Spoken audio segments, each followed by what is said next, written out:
నంది ఆమె దగ్గరగా అరుగు మీద ఉంచుకున్న మూట వైపు చూశాడు. సరికొత్త వేషమా? అవును. అప్పుడు వేషం నువ్వు వేయించావు, ఇప్పుడు నేను వేయిస్తాను. లాలస అంది. నేను కట్టమన్న వేషం కడతావు, నేను ఆడమన్నట్లు ఆడతావు. లాలసా, నిండు చూడాల వేషం వేయించావుగా, కసి తీర్చుకోవాలనుకుంటున్నాను. లాలస నవ్వింది. పథకరచన అన్నావు, పాటించి తీరాల్సిందే. బిచ్చగాడి వేషం వేయమన్నా వేస్తాను, కుష్ఠరోగి వేషం వేయమన్నా వేస్తాను, నంది అన్నాడు. అలాంటి పిచ్చి వేషం కాదులే, కూర్చో చెబుతాను. నంది కూర్చొని మౌనంగా చూశాడు. లాల్స అతని వైపే చూస్తూ మూటను విప్పింది. విప్పని మూటలోని వస్త్రాలను ఆభరణాలను చూసి నంది ఆశ్చర్యంతో నోరు వెళ్ళబెట్టాడు. చిరునవ్వుతో తనను చూస్తున్న లాల్స ముఖంలోకి నంది అయోమయంగా చూశాడు. ఇవి వస్త్రాలా, అవి ఆభరణాలా? నంది ఆశ్చర్యంగా అడిగాడు. ఎందుకు కావు? కాషాయ వస్త్రాలు ధరించిన వ్యక్తుల్ని ఎప్పుడూ చూడలేదా? రుద్రాక్షమాలల్ని, కుండలాల్ని నగలుగా ధరించిన వాళ్ళు ఎవరూ నీ కంట పడలేదా? అంటే నీ ఉద్దేశ్యం? నీ గిరజాల జుత్తు పొడవుగా పెరిగింది, గడ్డము మీసాలు పెరిగాయి. కాషాయ వస్త్రాలు, రుద్రాక్షమాలలు, నుదురు మీది విభూతి రేఖలు నీ రూపాన్ని మార్చివేస్తాయి. నీ పేరు నేను మార్చివేస్తాను. నువ్వు అనుకోకుండా దేవుడిలా వచ్చి కళింగ యువరాజు కళింగరత్న కబంధ హస్తాల నుండి నన్ను రక్షించావు. సన్యాసి వేషంలో ఉండే నిన్ను మా నాన్నగారు పోల్చుకోలేరు, నీ చెల్లి పోల్చుకోలేరు. యువరాణి లాలసాదేవిని రక్షించిన కీర్తి నీకు రక్షణా కవచంలా ఉంటుంది. కుబేరవర్మ చక్రవర్తి నిన్ను రాజమందిర అతిథిగా ఆదరిస్తారు, గౌరవిస్తారు, ఆరాధిస్తారు. నువ్వు సాధన చేసుకోవడానికి ఒక ఏకాంత కచ్చయ్య ఇవ్వబడుతుంది. నీ సాధన ఏమిటో తెలుసా? లాలస చిన్నగా నవ్వింది. నంది చిరునవ్వు నవ్వాడు. అపరాధులను శిక్షించడానికి, నిరపరాధులను రక్షింపబడటానికి తగిన పథకం కోసం తపస్సే నా సాధన. అందుకున్నావు. రాజమందిరంలో, అంతఃపురంలో నీ సంచారాన్ని ప్రశ్నించే వాళ్ళు ఉండరు, నిన్ను అడిగేవాళ్ళు ఉండరు, అడ్డుకునేవాళ్ళు ఉండరు. ఆ విధంగా ఎంతకాలం ఉండగలను? నంది ప్రశ్నించాడు. నా వివాహం అయ్యేదాకా నన్ను రక్షించిన యోగి పురుషుడు ఉండాలని, నన్ను ఆశీర్వదించాలని నాన్నగారికి చెప్పి ఒప్పిస్తాను. నీ ధర్మరక్షణ కార్యం విజయవంతంగా పూర్తయ్యేదాకా నా వివాహం జరగకుండా నేను చూసుకుంటాను. లాలస, నీ మాటలు నాలో అనుమానాలను పుట్టిస్తున్నాయి.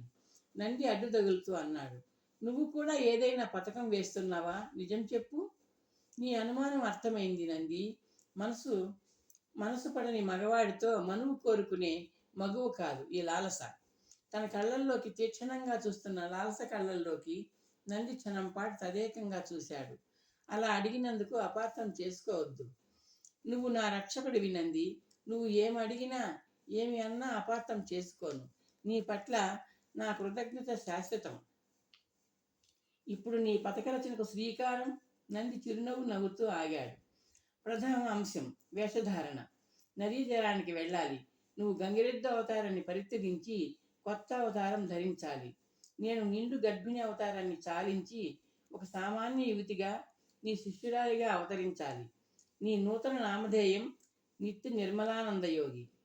నీ వస్త్రాలు కాషాయమే గురుదేవా. లాలస నవ్వింది. వేషాలు మారాక మనం కామరూప నగరానికి ప్రయాణం ప్రారంభించాలి. కాలినడక? నంది అడిగాడు.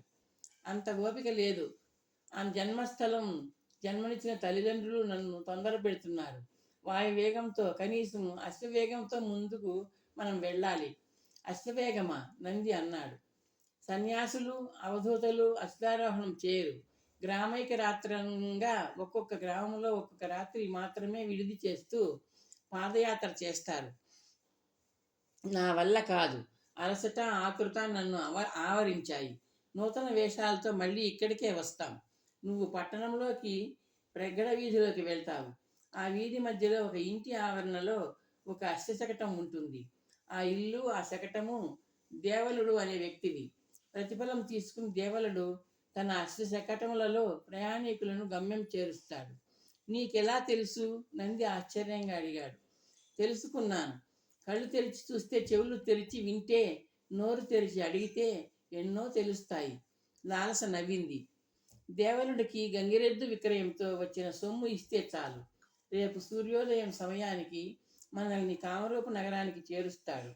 తన ప్రయాణికులకు 2 పూటల ఆహారం కూడా సమకూరుస్తాడట అతను. ఇంకా ఆలస్యం దేనికి? నదీ తీరానికి పద. నంది పైకి లేస్తూ అన్నాడు. 2 అశ్వాలు లాగుతున్న శకటం వేగంగా వెళ్తోంది. ప్రయాణికులకు ఎండ నుండి, వాన నుండి రక్షణ కల్పించడానికి బండి మీద అర్ధచంద్రాకారంలో పైకప్పు ఉంది.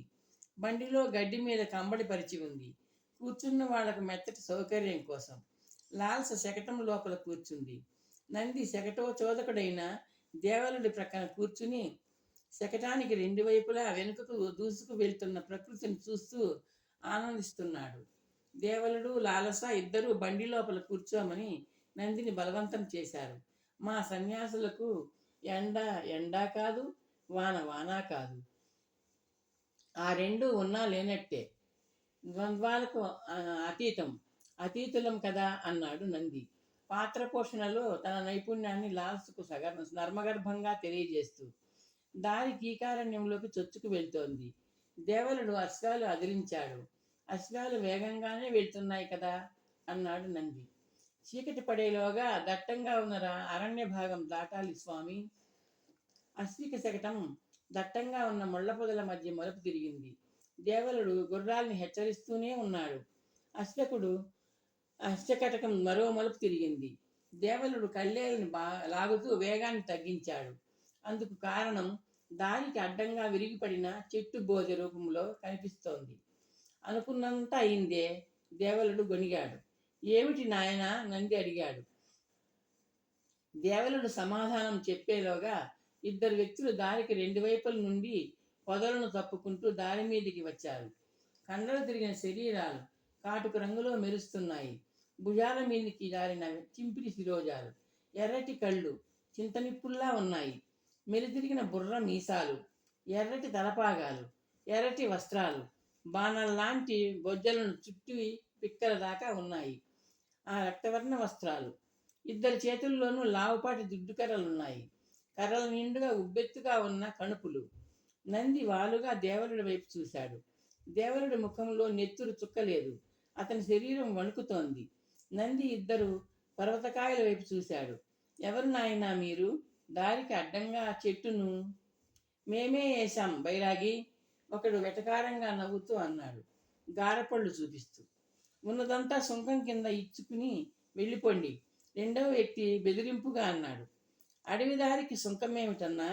దేవలుడు ధైర్యం తెచ్చుకుని అడిగాడు. ఈ అడవి మాది, ఒకడు అన్నాడు. ఈ దారి మాది, రెండో వ్యక్తి సగర్వంగా అన్నాడు. నంది ఆ ఇద్దరినీ చిరునవ్వుతో చూశాడు. సర్వసంగ పరిత్యాగలం, అన్నీ వదులుకున్న సన్యాసులం, మా వద్ద ఏముంటుంది నాయనా? ఒక దొంగ నంది ముఖంలోకి ఎర్రగా చూసి చెట్టు బోధిని దాటుకుని శకటం వైపు వచ్చాడు. బండి లోపల కూర్చున్న తొంగి చూస్తున్న లాల్సను నిదానించి చూశాడు. గొల్లును నవ్వుతూ నందివైపు చూశాడు. అన్నీ వదులుకున్నోడికి అరకూన ఎందుకురా, ఆడకూన ఎందుకురా బైరాగోడా? ఆ కూన సెలవుకు ముక్కుకు బ్రహ్మాండమైన సొమ్ములున్నాయి కదరా, అవి ఇచ్చుకో. బండి వెనుక వైపు వెళ్తూ అన్నాడు మొదటి దొంగ. ఒకసారి దగ్గి గొంతు సవరించుకున్నాడు. ఆ దగ్గు సంకేతాన్ని అర్థం చేసుకున్న రెండవ చోరుడు బండి ముందు వైపు చేరాడు. కూన, సొమ్ములు ఒలిచి ఇచ్చుకో, బండి వెనుక నిలిచిన దొంగ బెదిరింపుగా అన్నాడు. లాల్స అప్రయత్నంగా ముందుకు జరిగి నంది భుజం మీద చేతిని వేసింది.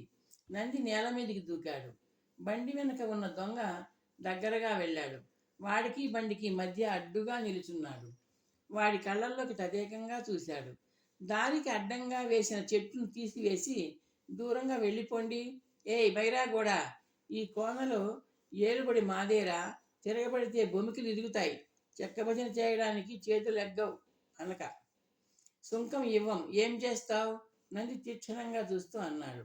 బైరాగులతో శుద్ధులేంటి గిడ్డన్నా, ఏసై. రెండో దొంగ బిగ్గరగా అంటూ వాళ్ళ దగ్గరగా వచ్చాడు. గిడ్డన్న అనే మొదటి దొంగ చేతిలోని దుడ్డు కర్రను పైకెత్తాడు. నంది చేతిని అడ్డుగా పెట్టి కండరాలని బిగించాడు. కండరాలని ఇనుప చువ్వల్లా చేస్తూ అతని పిడికిలి బిగుసుకుంది. గిడ్డన్న చేతిలోని దుడ్డుకర్ర కత్తిలాగా నంది చేతి మీద వాలింది. చప్పుడు చేస్తూ 2 ముక్కలుగా విరిగిపోయింది.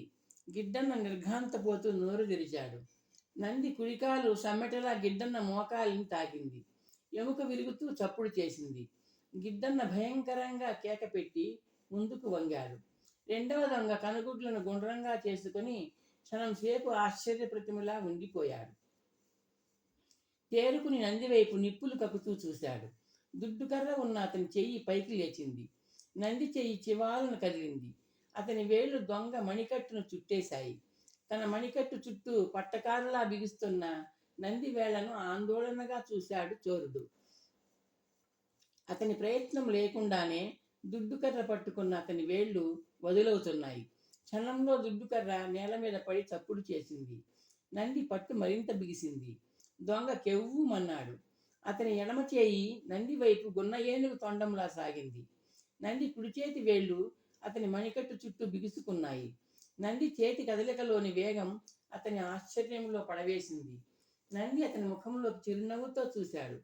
బైరాగోడ్తో సుద్దులేంట వేసేయాలా అంటూ 2 చేతుల్ని ఒకేసారి మెలిపెట్టసాగాడు. పళ్ళ బిగువున కాసేపు బాధ భరించిన అతని కంఠంలోంచి మూలుగు వెలువడింది. బడిత దెబ్బతిన్న పందిలా గర్ణ కఠోరంగా మూలిగాడతను. నంది వైపు భయంగా చూస్తున్న అతని కళ్ళల్లో ఆశ్చర్యం, ఉక్రోషం జంటగా ప్రత్యక్షమవుతున్నాయి. నంది తటాలను అతని చేతుల్ని వదిలేశాడు. అతని 2 చేతులు పురి వదిలైన మోకుల్లా వేలాడాయి. నంది చేతులు కదిలాయి. అరచేతులు దొంగ చెంపల్ని పగలేస్తూ పెద్దగా చప్పుడు చేశాయి. దొంగ బిగ్గరగా అరిచాడు. వెనక్కి తూలుతూ అడుగులు వేశాడు. నంది 2 చేతుల్లో అతన్ని పట్టుకున్నాడు. ఒక్కసారిగా పైకెత్తి కొద్దిగా కోలుకొని లేవబోతున్న గిడ్డన్న మీదికి గడ్డి మోపును వేసినట్టు వేశాడు. గిడ్డన్న కెవ్వుమన్నాడు. రెండవ దొంగ చేతిలోంచి కింద పడిన బెత్తం అందుకున్నాడు నంది. కర్ర చేతిలో మెరుపులా కదలసాగింది. దొంగల శరీరాల మీద తన స్పర్శ ముద్రలుగా వాతలు గీస్తోంది. దొంగలు భీకరంగా అరుస్తున్నారు. కర్ర నంది చేతిలో నాట్యం చేస్తోంది. నంది బండి చివరికి జరుగుతున్న నాటకాన్ని చూస్తున్న లాలస పిలిచింది. నంది ఆమె వైపు తల తిప్పి చూశాడు. చాలు వదిలేయి అంది లాలస. నంది దొంగల వైపు కిందికి చూశాడు. ఇద్దరి ముఖాలు చెమటతో తడిసిపోయి ఉన్నాయి. కళ్ళల్లో భయం కాపురం చేస్తోంది. నంది వైపు దీనంగా చూస్తూ ఇద్దరూ చేతులు జోడించారు. నంది కర్రను 2గా విరిచి పొదల్లోకి విసిరాడు. సుంకం చాలా, ఇంకా కావాలా? నంది ఇద్దరిని కలియజూస్తూ అన్నాడు. సన్యాసుల్లో ఇంత సత్తా ఉంటుందని ఎరుకలేదు సాములు. బుద్ధొచ్చింది సాములు, తప్పైపోనా అది. మొదటి దొంగ గిడ్డన్న బొంగురుగా అన్నాడు. సన్యాసుల్లో ఆత్మబలంతో పాటు ఖండబలము, గుండె బలము అన్నీ ఉంటాయి గిడ్డ. వచ్చిన బుద్ధిని పదిలంగా ఉంచుకొని కాయకష్టం చేసుకుని బతకండి. ఇలాగే దారి దోపిడీలు కొనసాగిస్తే ఎవడి కత్తికో బాణానికో బలైపోతారు. కాలి విరిగిపోయినట్టుంది సాములు, ఇంకేం దారి కాస్తాను సాములు. అట్లాగే సాములు, గిడ్డన్న ఏడుపు గొంతుతో అన్నాడు. దేవలుడు అశ్వశకటాన్ని నూతనోత్సాహంతో వేగంగా నడుపుతున్నాడు. తన పక్కనే కూర్చున్న నిత్య నిర్మలానందుల వైపు ఓరగా చూశాడు. ఆయనంటే తనలో ఏర్పడిన కొద్దిపాటి భక్తి కొండంత భక్తిగా ఎదిగింది. దానికి తోడుగా భయం వేసింది. స్వామి! దేవలుడు భయభక్తులతో పిలిచాడు. ఏమిటి నాయనా? నంది సౌమ్యత ఉట్టిపడేలా అడిగాడు. మీరు సన్యాసులో మహావీరులో అర్థం కావడం లేదు. ఖడ్గమృగం లాంటి 2 దొంగలను ఒంటి చేత్తో చావబాదేశారు. దారికి అడ్డంగా ఉన్న చెట్టు బోదెను అవలీలగా పక్కకి జరిపారు. సన్యాసులకు అదెలా సాధ్యం స్వామి? నంది చిరునవ్వు నవ్వాడు.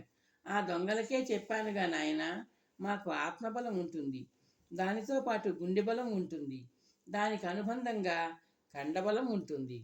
అదే ఆశ్చర్యంగా ఉంది దేవలుడు అన్నాడు. నేను మొదట్లో బౌద్ధ భిక్షుకుడుగా ఉండేవాణ్ణి.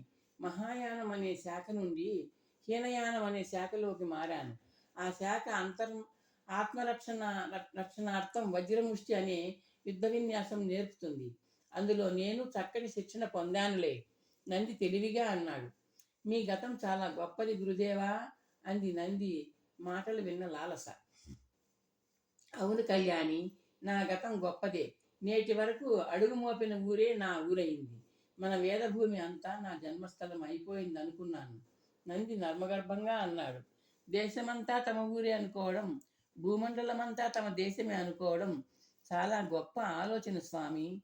ఆ విధంగా గొప్పగా ఆలోచించడం తమ వంటి సర్వసంగ పరిత్యాగులకే సాధ్యం స్వామి. దేవరుడు మెచ్చుకున్నాడు. అంతే నాయన, పుట్టిన ఊరు నీ ఊరు కానప్పుడు మెట్టిన ఊరే నీ ఊరు. జన్మించిన దేశం నీ దేశం కానప్పుడు తలదాచుకున్న దేశమే నీ దేశం.